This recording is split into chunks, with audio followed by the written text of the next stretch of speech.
Ladies and gentlemen, sports fans alike, welcome to another edition of Bill Swerski, Sports Talk Chicago.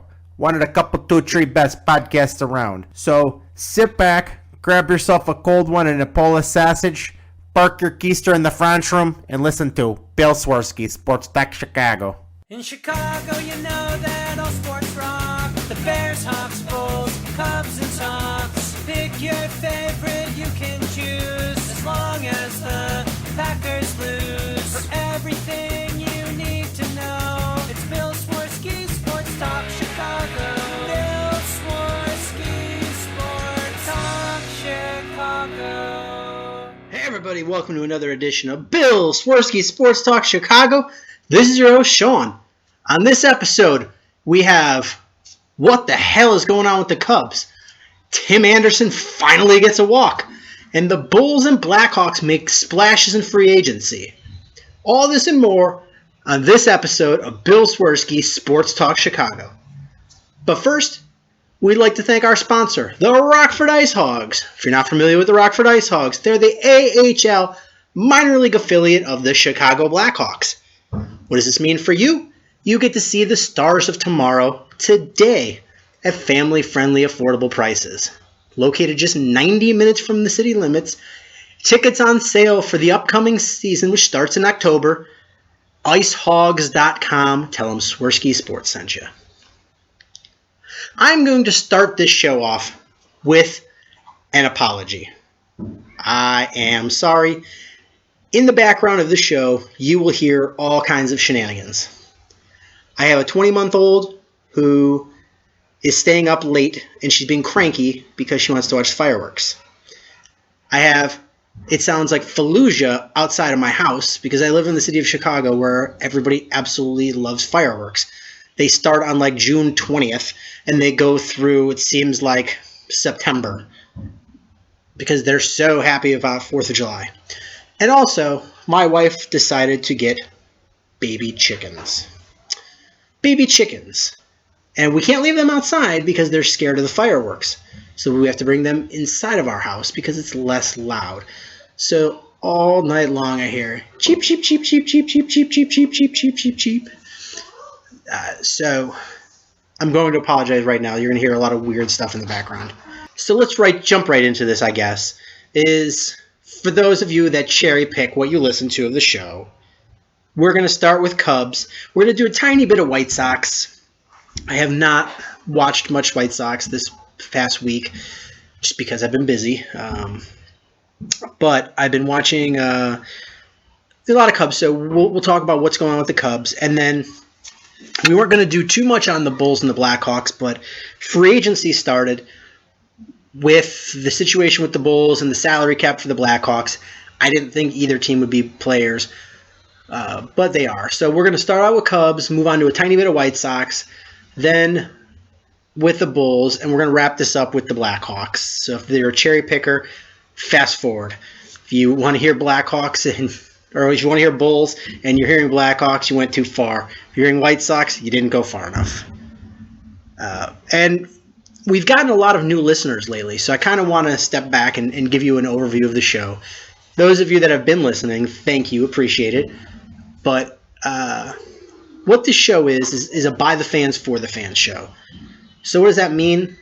That means unlike some of these people that are on The Score or ESPN Radio or whatever local sports radio show you have, we don't sit in this white ivory tower, and I'm not going to belittle fans and shoot down anybody and all these things, because that's what I feel like happens a lot, especially on a certain show in Chicago where they absolutely despise their fans. Anybody listens to this show, I'm appreciative. We may not agree on every topic. We may have different points of view, but you know what? This is a forum for you as well. So if you have a point that you want to make, feel free. If you want to be on the show to talk about your point, let me know. If you want to email questions or comments, let me know. The email is on the website, swerskisports.com. If you want to tweet a question or a comment, at Swerski Sports, or facebook.com/Swerski Sports. And any question we get, we will answer. And any comment we get, we will acknowledge. So even if you disagree with something I have to say, I will be more than happy to talk about it. So again, by the fans, for the fans. I am getting a lot of feedback about the Cubs that is absolute doom and gloom. After the rough series against St. Louis, the rough series against the Marlins, we swept the Reds, but the Reds are bad. They're a bad team. We needed to sweep them. And it wasn't like we blew them out of the water. And then it was all coming up to the Met series. And I've been pointing this series out for, God, it seems like since May 1st, I've been saying end of June, there's going to be the Mets. End of June, there's going to be the Mets. And there's a twofold reason why this Mets series was important. One is they're the defending champions of the National League. So they're the team that you have to beat. They're the team that's wearing the crown right now as far as the National League goes. And they're also the team that just mudhole stomped you to get there. You, as the Cubs, were a young upstart team that came out of nowhere, played super well, and made it to the NLCS. And you were playing another young upstart team, and they took it to you, swept you 4 straight games. It was a bad series. They just looked phenomenal, and everybody on the team just stepped up and played like the best series of their lives, all at the same series. It just was bad. So this was important twofold because they're going to be a team that's rivaling you. You're already struggling, and this is a team that psychologically you have to get over the hurdle to beat them. You swept them in the regular season last year, but when they came to the playoffs, they beat your butt. And this season, you wanted to be able to start off and say, get that monkey off your back and say, all right, we went to their hometown and we beat them. And the Cubs got swept. And not just swept, they got swept in bad fashion, wrapping it up with a 13-4 loss. They had an Arrieta loss in there. Hamill got lit up. John Lester had the shortest outing of the season. This was as ugly as a series the Cubs could possibly have had. And I don't know what to take home from this. Is one, I look at it as, you know what, if they're going to get swept, I would rather have them just get demolished that last game. Hopefully that serves as some sort of wake-up call. But when I look at it is it's not that they're not giving effort. There's this team is not a perfect team. There's flaws on this team, and there's some serious flaws that are being exposed by injury. You still have bullpen issues, although that wasn't necessarily the bad thing in this series. This is the one that scares me. Arrieta just doesn't look right. He doesn't look bad. I mean, don't get me wrong. If you compared him to any other pitcher, he doesn't look bad. He just doesn't look like Jake Arrieta. I mean, let's talk about the last game he pitched, which was yesterday. He pitched 5 1/3 innings, gave up 8 hits, 4 earned runs, only struck out 4, 2 walks, gave up a home run, and he moved his ERA up to a 2.33. Part of the thing is at the second half of last season he was throwing a lot of pitches, but he was getting guys out. It just seemed like he mowed people down, and when they did get the bat on the ball, it wasn't clean. They were popping it up or whatever. And if you watch him now, people are making solid contact with him. It just doesn't look right. I mean, he gave up 8 hits. 8 hits. I'm not even going to try to do I guess his whip for this game was a 2. 2. That's not good. That's not good. They're making contact. He's not getting a lot of strikeouts. He's giving up a lot of home runs. He's given up more home runs in the first half of this season than he did in all of last season. He just doesn't look right. And I don't know if there's something physically wrong, something with his mechanics, or this is a mental hurdle, or he's just wearing down. I don't know.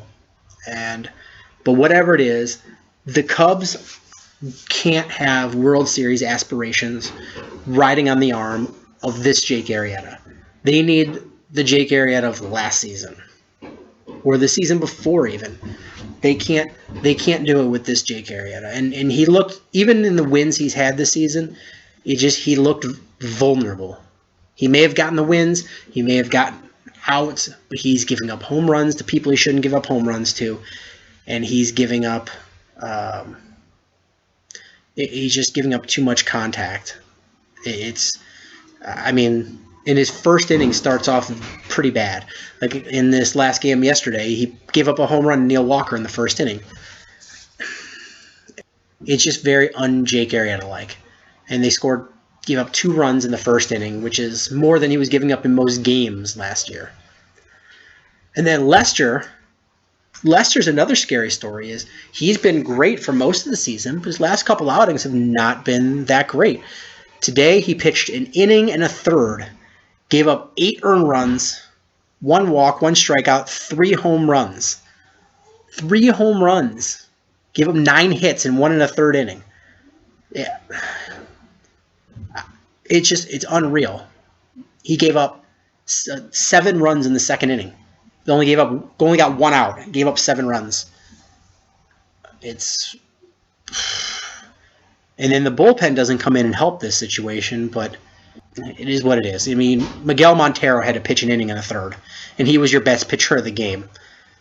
He only gave up 1 earned run on 4 hits. And then Hamill gets rocked the game before that. It's not only that they're losing to this team. It's a team that they need to beat because they're going to be right in the thick of things come the playoffs. It's going to be your main competition if you're the Cubs. Think about it. The main competition is the Nationals have a really good team, but somehow they always find a way to shoot themselves in the foot.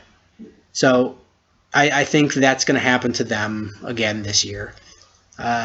It may not. They're a very talented team, but I just don't see them coming through. The Cardinals, not worried about them if they make the playoffs. It's going to be the Giants and the Mets. The Giants and the Mets are the Cubs' biggest competition right now, and those 2 teams, come the playoffs, are scary. The Mets, because they showed what they could do last year, and the Giants have just been perennial. It's just like every other year they're in the World Series, and they're due this year pretty much. And if you're the Cubs, right now you don't match up well with either of those teams. You have so many holes in what you do that it just doesn't seem right. And even you have a guy like Ben Zobrist coming out and talking about that you have issues. And I'm going to read you some of the quotes he had during an interview. Let me pull these up real quick. Every team we're playing is gunning for us. They know we've got the best record in the league, and they're showing up to play against us. They're not showing up like this to play against other teams. Some of these pitchers are pitching their best game against us. What else did he have here? We need to make some strides with this team in regards to knowing when you're facing guys that throw 98, learn how to cut down and have a better 2-strike approach. We're going to have to shorten up our swings and take our singles and things that this team is not generally the best at. We still need some growth in regards to that, but that's part of the reason why they signed me, to be a better example of that and make more contact.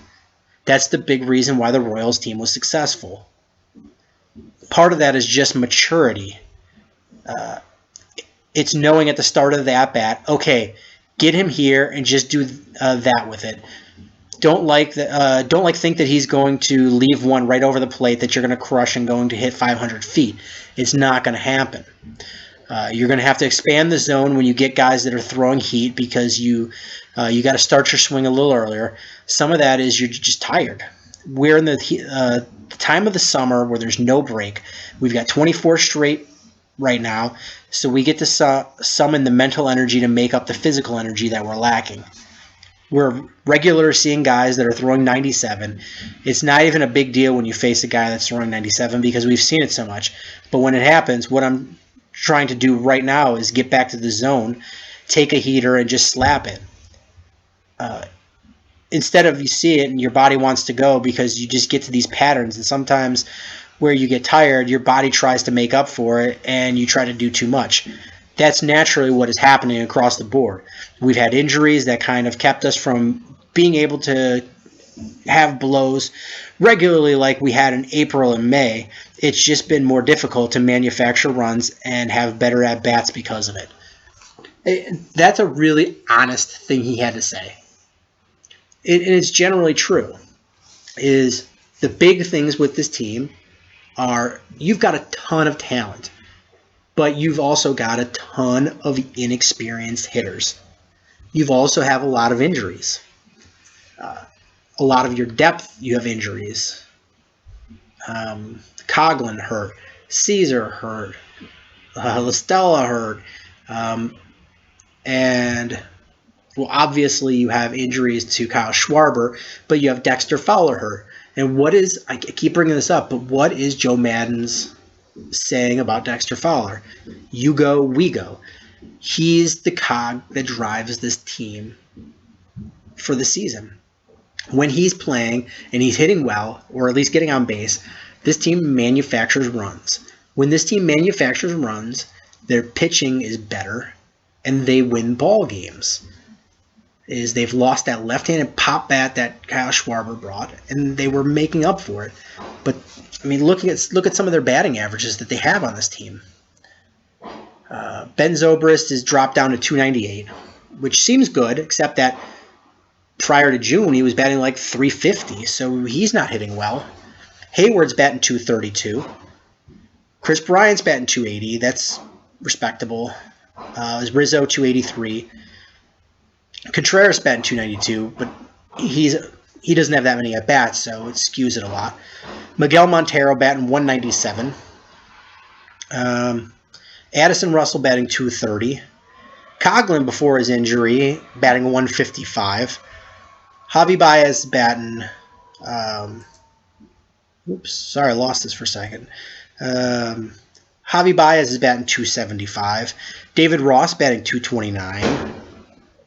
Albert Almora is batting 300, but he's skewed because of the low number of at-bats. So really you got guys that are just not hitting well, and the way they were manufacturing runs is they were getting on base and they were being aggressive.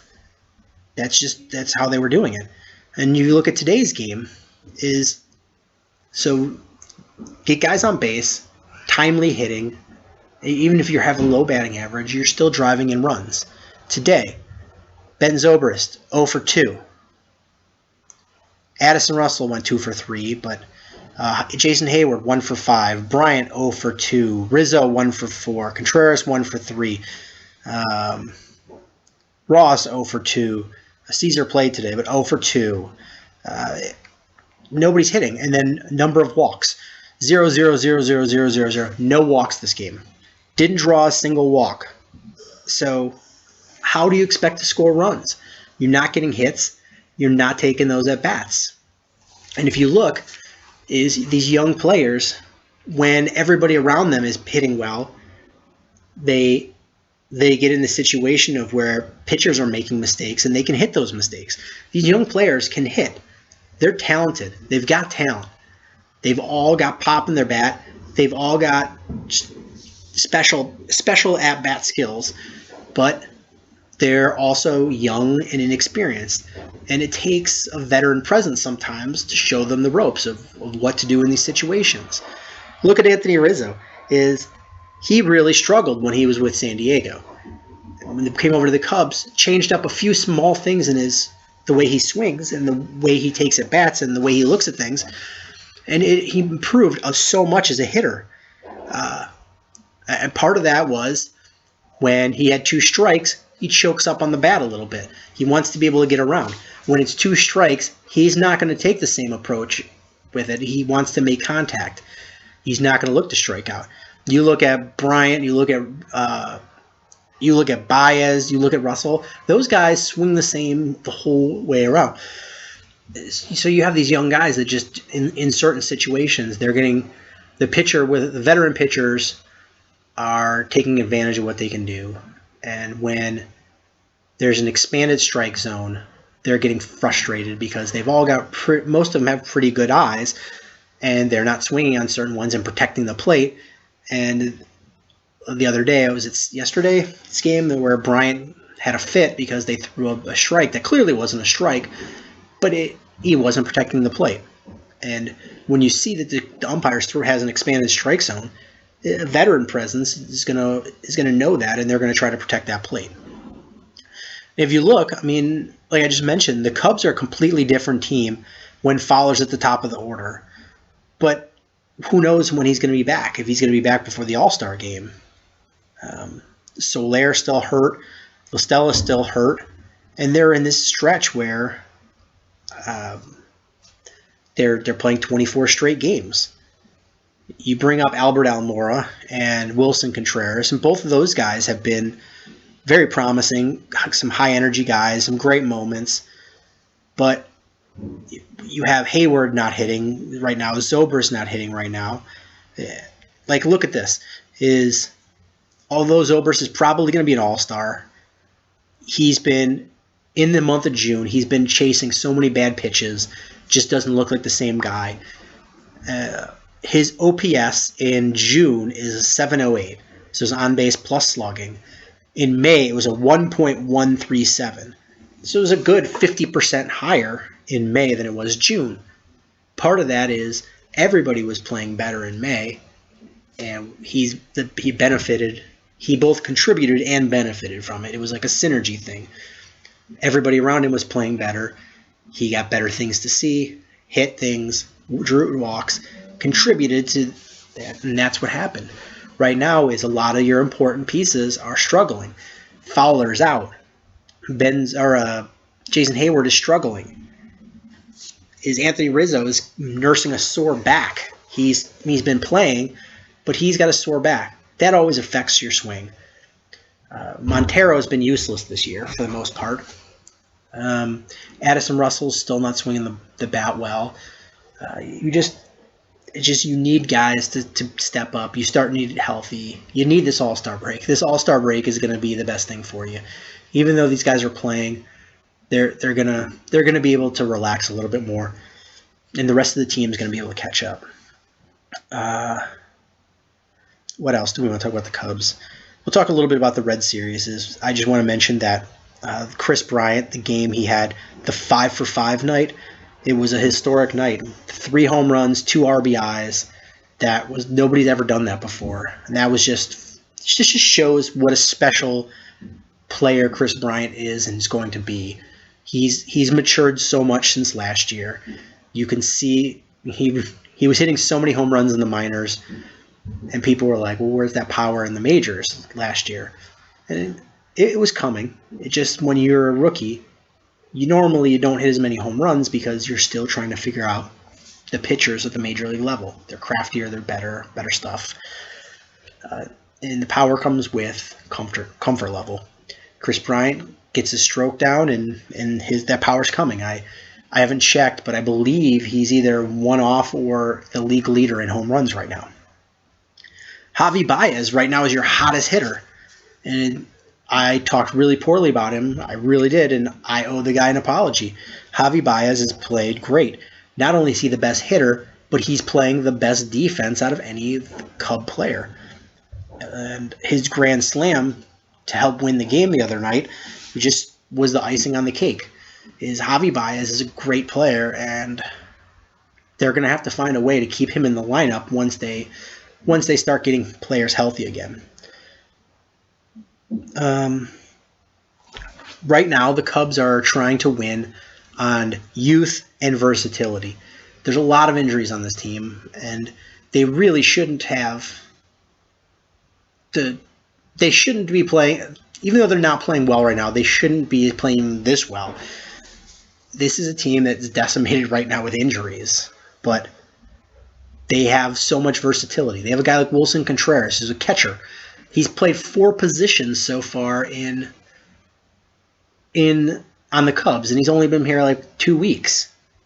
You have Javi Baez, who's like the Ben Zobrist light, playing all kinds of positions. Chris Bryant playing left field, right field. He's playing third. He's playing first. You got Miguel Montero pitching.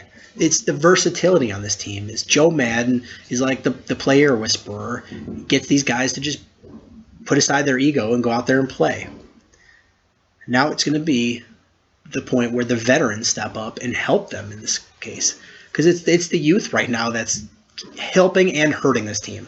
We talked about how it's hurting with the swings and strikeouts and then not losing some of their at-bat and just the fatigue of playing so many games.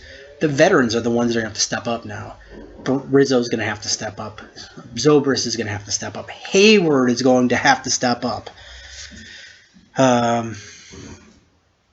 What else? Clayton Richard, time to go. He's bad. He has no purpose on this team. Joe Nathan coming soon, the 42-year-old pitcher, former great closer. Cubs signed him to a 1-year deal, and he's rehabbing right now and just pitched 1 perfect inning in the minors with 2 strikeouts. Something. But he's going to be coming soon, probably right after the All-Star break. They'll bring up Joe Nathan, and hopefully that can start helping the bullpen. The good thing about it is, if he doesn't help, you're going to at least get a sense of what he can do by the time the trade deadline hits. And if he looks like somebody that's going to help you, perfect. It's less you have to do. Less trades you have to make.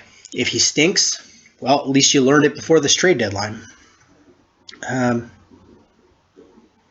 And finally is on the injury front is there's no official report, but from unofficial reports is it looks like Soler, LaStella, and Fowler probably all going to be back right after the All-Star break.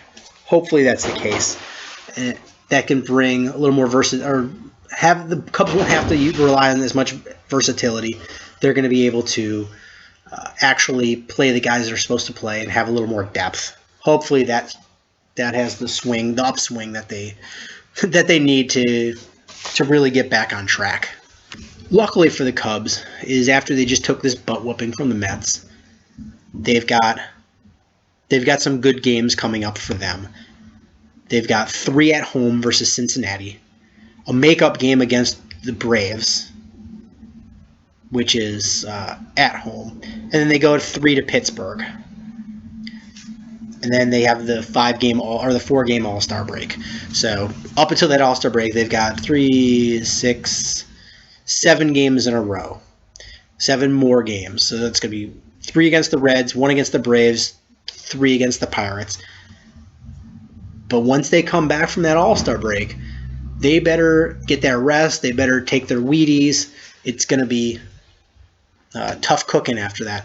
They've got back-to-back series without any time off with the Rangers, who are arguably the best team in baseball right now, and then another series against these Mets that just whooped your butt. They're a very talented team, but the flaws are starting to show. And hopefully, if nothing else, this takes the pressure off and teams stop gunning for them. And luckily, they built up this huge lead, because if they hadn't built up such a huge lead, this would be a little bit scary, because the Cubs, they still have the best record in baseball, but they are only 1 game up on the Texas Rangers, and the Rangers are on fire, and Cleveland's not too far behind, and they're on fire as well. Both teams are just very, very good teams, and the Mets aren't too far behind you either. They're catching up quick. So if you're the Cubs, you luckily built up this huge lead, because you're able to coast, and you should be able to win this division without too much problems. You're still 10.5 games up on Pittsburgh and 8 games up on St. Louis. And that's the reason you play so hard in the beginning, because in a 162-game season, there are ebbs and there are flows. and you're going to go through a losing streak. If you're the Cubs team, you just don't expect the streak to be this long because you figure either Lester or Arrieta is going to stop it, and they just haven't. So hopefully by the time I talk to you next week, the Cubs have started to figure this out, because it's not something I'm nervous about, but it's something that this is not a runaway World Series champ type team, and this is not some team that's going to be breaking the all-time record for most wins. This is going to be a team that makes the playoffs, and once you get to that point, it's going to be who's the hottest team, who's playing the best. Hopefully it's the Cubs at that time, because they have the talent to be able to do it. It's just going to be, can they put it all together at that time? And one last thing I want to talk about is the Cubs really, really, really, really need bullpen help. In the month of April, the bullpen for the bullpen ERA was a 2.72, and since then, the Cubs posted a 3.8 ERA in May and a 3.93 ERA in June. Those aren't good. Even with somebody like Hector Rondon, who's theoretically an elite level closer, he's really struggled. He blew all three of his saves over the season. All three of his saves on the season were over the last 2 weeks, and he allowed 3 of 5 earned runs. 3 of the 5 earned run he's allowed in the season were given in June. Justin Grimm has a 5.79 ERA on the season. Adam Warren has allowed 13 runs over his last 17.2 innings, and then before he went down to the minors to stretch out for his start spot, which is probably going to be against Cincinnati. Maybe it's against the Braves. It'll be one of those two.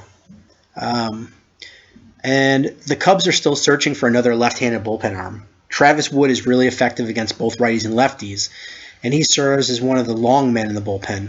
The Cubs would also like another potentially dominant reliever to help take over some of the load off Pedro Strop and Rondon at the back end of the bullpen. They've got a lot of arms in the bullpen, but not a lot of guys that they're comfortable with. And hopefully Jed and Theo are able to bring somebody home and take the pressure off and allow this team to thrive. Moving on to the White Sox. I don't have a lot to say because, like I said, I haven't watched much White Sox, but I was talking with my buddy Gary. And if you listen to the show for a long time, Gary for a while was popping on once a month or so to talk about the White Sox, but he's just bought a house and had a second kid, and he's a busy guy. Doesn't have a lot of time, so he hasn't been on. But anyway, we still talk. He's one of my best friends, and he's a huge White Sox fan. He just told me, I think he said 15 years straight now as a White Sox season ticket holder. But he's a huge White Sox fan and Bulls fan. And we were talking yesterday. We went to the movies. We went and saw the Rock Kevin Hart movie. We both thought it would look terrible, but we laughed our butts off. It was hilarious. It was a stupid premise, but the jokes were funny. Anyway, we were talking on the car ride about the White Sox and where they're at, and we both were in total agreement. This isn't a team you blow up. I know a lot of people are out there screaming, trade everybody, go younger, do this, do that. But your core team is young. Chris Sale's still young. Quintana's still young. Rodana's still young. Tim Anderson is still young. You've got a lot. Your core is still young. Don't do that. Don't blow this team up. Just add a few pieces. Open the purse strings. Add a few pieces there, and you're going to be right there. I mean, if you look at the wild card, they're right in the hunt. I mean, they're falling back as far as the division goes. They're 7.5 behind Cleveland. But if you look at the wild card, they're not too far out of it. Is right now the wild card teams are Boston and tie with Detroit and Toronto, and the White Sox are 2 games out of the wild card. You're 2 games out of the wild card. Why would you blow this up? I know you had a really rough stretch, but you're turning it around now. You're playing better baseball. You're going to have, like I mentioned with the Cubs, ebbs and flows. It's a 162-game season. It's a long season. You play almost every day. It's mentally fatiguing, and it's physically fatiguing. You're going to have weeks you play great, and you're going to have weeks you just feel exhausted. There's a lot good on this team. They still have a few holes. Tim Anderson has been he hasn't been a godsend, but he's been a shot in the arm per se that they absolutely needed. So, and he's swinging the bat well. He's playing great defense. What more can you ask for? And putting him at the top of the lineup is starting to spark the offense for the White Sox. Sure, they're not lighting the league up on fire, but they're scoring enough runs to back people up. Chris Sale had a bad night on Saturday. He gave up 4 runs, which is what Arrieta did. And they were able to score enough runs to win that game for him. Tim Anderson today goes 2 for 5 and bats 300. He batted 300. But the big news is Tim Anderson finally walked. He finally took a walk. After 18 games in the majors, he took a walk. That's huge because the guy just doesn't walk. And it's funny because on the radio I was listening to an interview with the White Sox third base coach, and he was singing Anderson's praises, talking about how this guy's fearless. There's no situation in baseball that he has any fear. And I was laughing because I told Gary, I was like, I wanted to call you when I heard that and tell you, accept the 3-0 count, because that guy is just going to swing away. He's like, I can't walk. But yeah, Gary and I agreed this is silly to blow this team up, is you need to add a few things. We've sang it till, every week we talk about how we need a left-handed pop bat, somebody that can bring home runs with a left-handed bat, and you need some bullpen help. And we talked about you needed a right-handed starter as well. You bring in James Shields, has some rough outings for you. But his last 2 outings have looked pretty darn good. Look at his last outing. Sure, it was against the Minnesota Twins, but he went 6 2/3 inning, gave up 1 earned run, 5 strikeouts to 1 walk. That 1 run was a solo home run. His last couple outings have been pretty darn decent. And so it seems like you're shoring up your rotation. You got good guys at the top, Sale and Quintana. Rodon, it's got phenomenal stuff. It's just he has control issues. If you finally shore up those control issues and get some consistency with him, you've got an amazing top 3 starters. Miguel Gonzalez he's had some rough outings, but for a guy that you got off the scrap heap and replacing, I guess you pat him as your 5th spot, is he solidified that 5th spot, but now they move him to 4. He's had some really good games for you, and he's pitched pretty darn well for some guy that when you had no 4 and no 5 starter, and he's picking it up and playing well, and you got him off the scrap heap. And then you bring in James Shields, who's getting a lot of money, and he was a high-profile player when he signed his contract, but he was coming off some awful outings for the Padres. He came with some awful outings for you, and his last couple outings have been pretty good. He had a great outing against the Twins. It was the bullpen that gave up some runs for you. So you've really solidified that starting rotation. Sure, would you love to have another starter in there? Or another righty? Oh, yeah, you'd like that. Especially if you can get somebody good enough where you can break up that lefty block of Sale, Quintana, and Rodon, but it's not the end of the world if you can. Really right now is they need to add some bullpen help, and they need to add a left-handed bat, probably Jay Bruce. You can do that. This team has the stuff to make noise come the playoff. They have enough noise to get to the playoffs. Are they as good as the Rangers or the Indians? Probably not. Are they as good as the Mets or the Cubs? Probably not. Are they as good as the Giants? Probably not. But it doesn't matter how you look on paper. It really is how on fire you are come the playoffs. The Mets, were they the best team in the National League last year? I don't think so. They didn't show it in the regular season. The Cardinals were the best team in baseball. But when it all came down to the brass tacks, is they played fantastically, and they earned that right to go to the World Series. What else? And on the injury report is you have Zach Putnam, Justin Morneau on the IR with elbow issues, and Austin Jackson had his surgery for the torn meniscus, so you've got some injuries down there. But Justin Morneau is potentially on your radar for coming back in the next few weeks, and actually he was a guy that was a former great player in this league.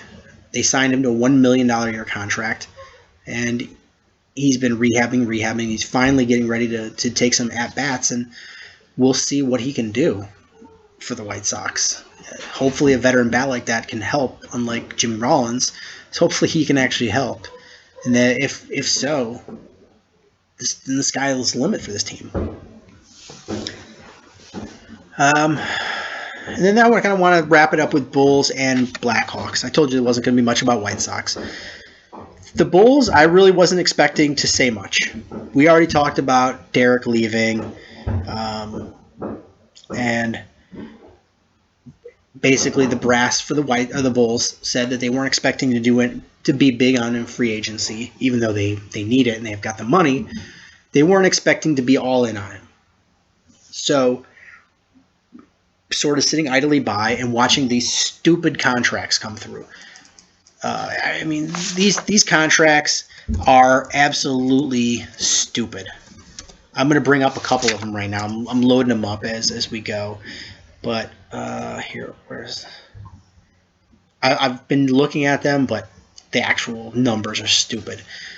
Andre Drummond signed a 5-year, $130 million contract. Al Horford, 4-year, $113 million. Mike Conley from the Grizzlies, 5 years, $153 million.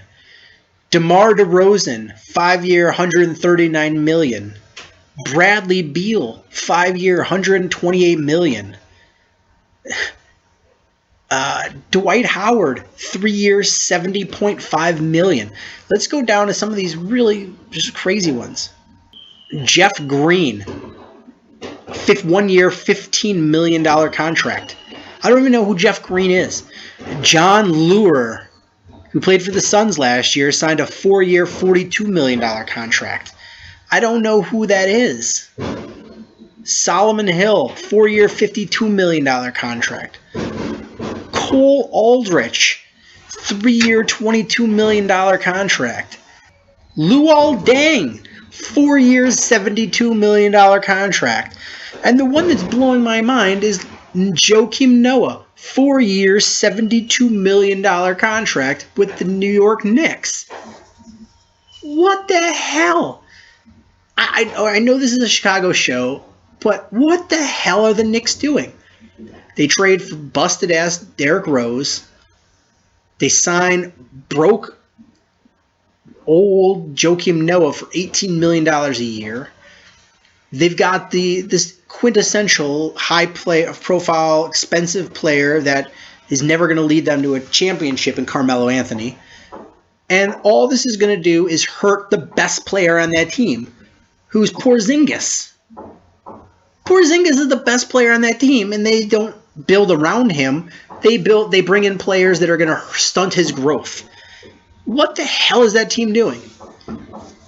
Who knows? But these contracts are ridiculous. And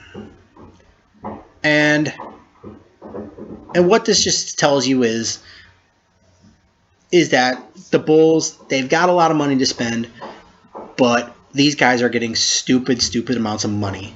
Stupid amounts of money. I mean, Dwight Howard is getting over $20 million a year. He's getting over $20 million a year. And so, really, the Bulls brass said they weren't making moves. With the salary cap the way it is, I didn't expect the Bulls to make any moves. And lo and behold, they signed Rajon Rondo, the hated former point guard of the Boston Celtics. So they signed Rajon Rondo for a reasonable contract compared to what else has been out there. 2 years, $28 million. I was really upset by this, but I sort of looked at his numbers last year. He played for Sacramento. I sort of lost after he had his problems in the league and left Boston. He fell off my radar. But I looked at his numbers, and last year in Sacramento, he had a really good year. His career, he had higher than his career average in points, a lot higher than his career average in assists, and higher than his career average in rebounds. He, I think, is going to fit really well into this the new style of offense that Fred Hoiberg's trying to run. I think he's going to be a facilitator, and hopefully it means better production from Mirotic and McDermott. That's what I'm hoping. I think this is actually a good signing. I think it's an upgrade at point guard over Derrick Rose for what you're trying to do, and he's cheaper. So go on them. I'm really excited about that. And the one last thing I want to talk, two more points about the Bulls, is one, I'm hearing rumors that the Bulls are talking Dwayne Wade, another hated guard. But if they bring in Dwayne Wade, he's another guy that they'll probably get on a 1 or 2 year deal, probably 1 year with a player option for that second one. And I expect if they do sign him, it's another veteran presence that he can come in there and help guide this team. And they're going to be a better team than they were last year. They're going to let Gasol go, and they're going to fill in the puzzle with guys that play well under Hoiberg's system. For once, it seems like this team sort of knows what they're doing. And finally, Jimmy Butler was on the show Jump, and they asked him about the Rose trade, and he basically said, well, either Derek had to go or I had to go.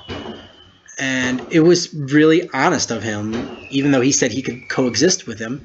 Clearly from what he had to say is that they couldn't, and one of those two had to be traded and to make this team a better team.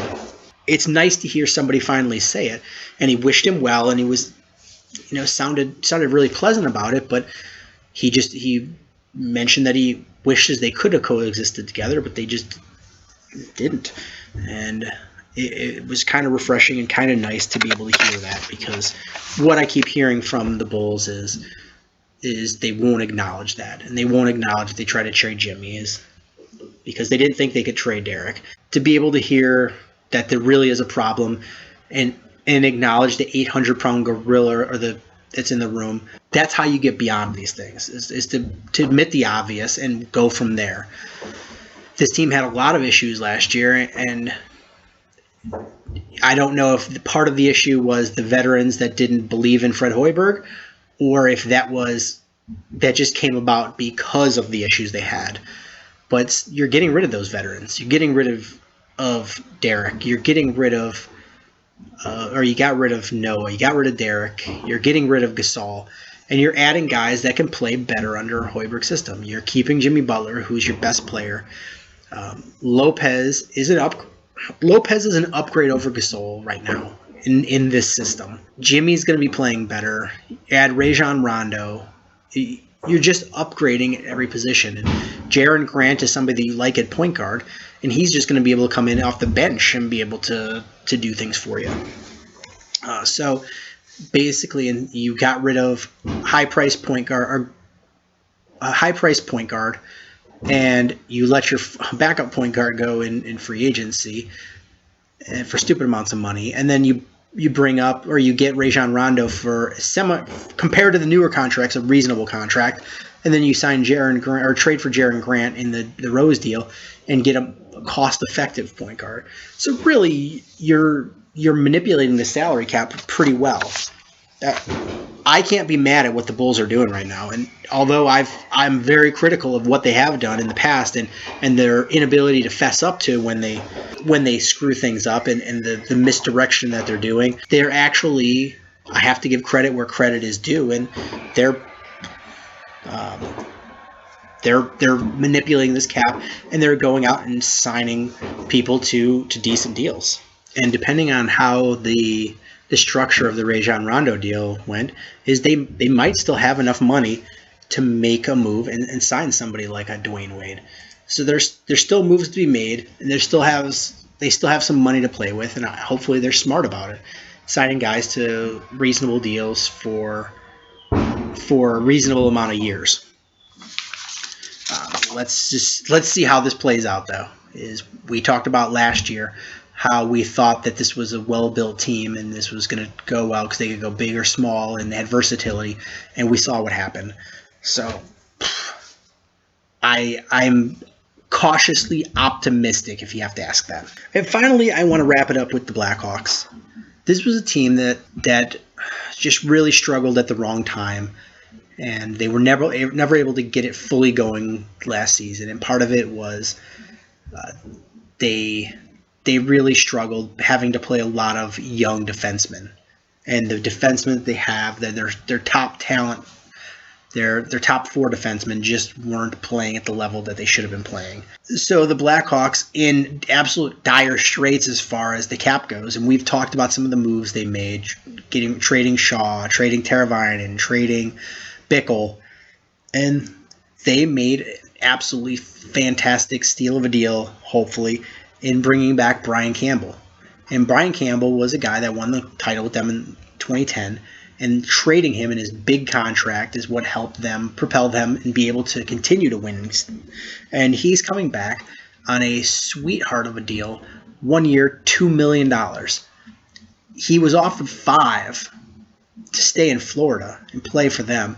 He decided to go back to Chicago and play for $2 million.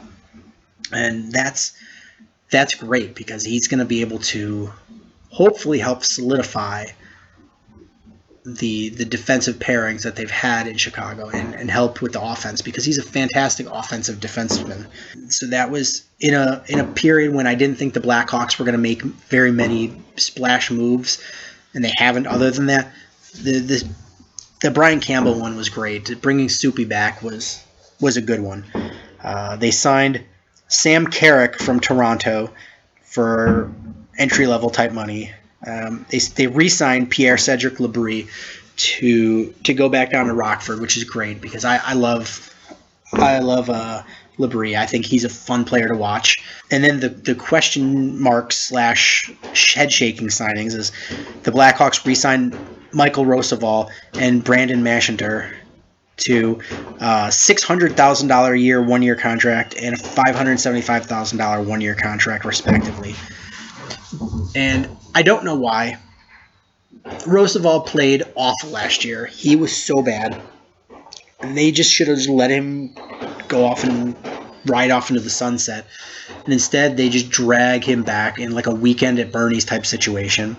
And Mashinter, I don't know why they brought him back when the only thing I can think of is I've read about how much Jonathan Toews loves having him on the team. So if that's the reason, then I guess you got to keep your superstar happy. But I don't know why else you would bring him. But this is a team that has still a little bit of cap room left to wiggle under, but they still have some holes to fill in this roster, and they need to fill that out with very low cost guys because they've got so many contracts that are albatross type contracts. And it's not saying these guys aren't worth it. It's just that when you have so much top tier talent, it gets really hard to pay everybody and keep depth and keep 4 lines of good players. It really is getting difficult, and the Blackhawks are really feeling it. And you have to acknowledge how good they are at manipulating this cap because it should be something where the Blackhawks really drop off, and they've still been able to bring a competitive Stanley Cup level team every year, even with struggles. So with the signings that they've have, the Blackhawks have now 19 players, 10 forwards, 7 defensemen, 2 goaltenders under contract for 2016-2017. That was not including Soupy. So they have 20 players under contract, 10 forwards, 8 defensemen, 2 goaltenders, and they have about $3.2 million left in cap space to fill out the rest of the roster. And that's coming from generalfanager.com. So they've got a couple more slots to fill, probably 2 to 3 slots, and they've got $3 million to do it. So they could make one decent splash signing and sign somebody low cost for $500,000-$600,000. But more than likely, they're going to sign 2 low cost guys and have a tiny bit of wiggle room come the trade deadline. And that's really all about the Blackhawks. There's not any huge news going on. That's really it for the Blackhawks. But I wanted to talk about a few weird things in the league. Is some of the stupid contracts that I'm seeing in this free agency period. I know that there's teams that have some money and they want to make splashes and sign guys, but Boston just signed Backus from the St. Louis Blues at 5 years, $6 million average per year for Backus. That's a lot of money. That's a lot of commitment. It's a 5-year commitment, $6 million a year for a player of his age. Sorry, that's a bad contract.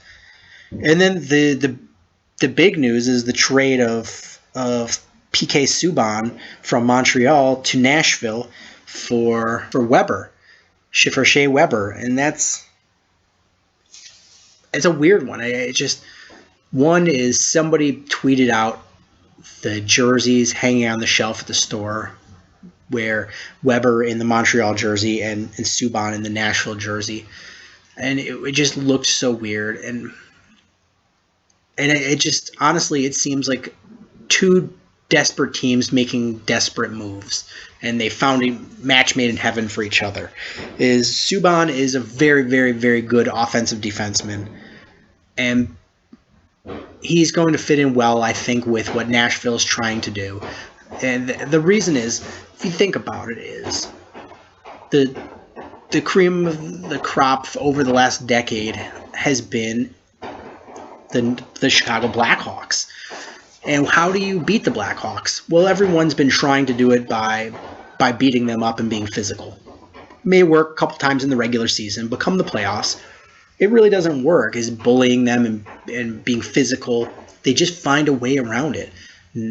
Nashville is just tired of being a talented team that just can't get over that hurdle.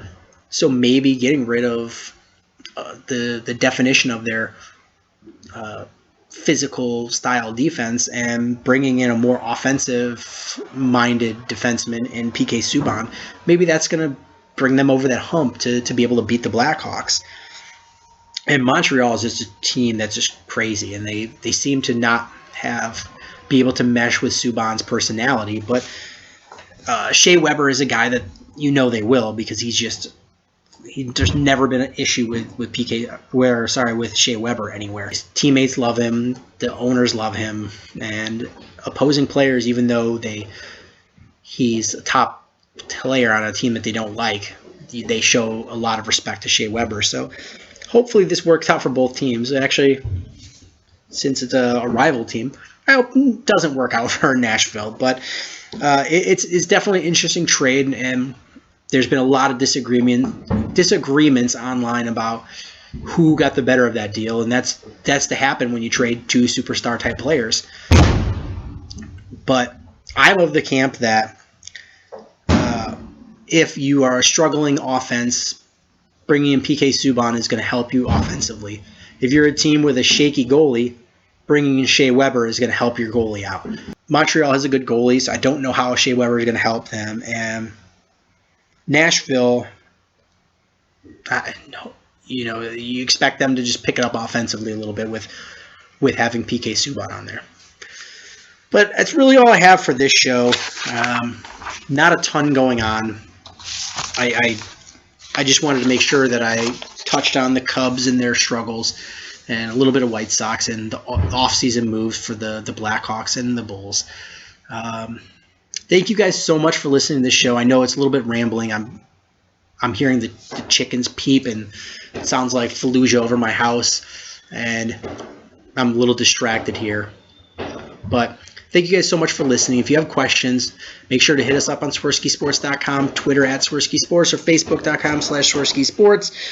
Thank you guys for listening. Make sure you subscribe on YouTube, Stitcher, iTunes, however you listen. Share it with your friends. And until next time, bear down.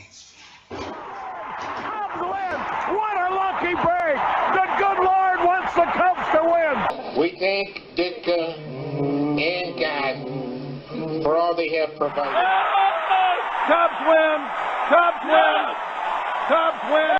Oh, I don't want her. You can have her. She's a Packer fan. She can't fit in my van. And she looks like number New Yorkers. smoking crack is not legal on planes. Bears 31 to -7. The Bears. Oh, when the bears go bearing down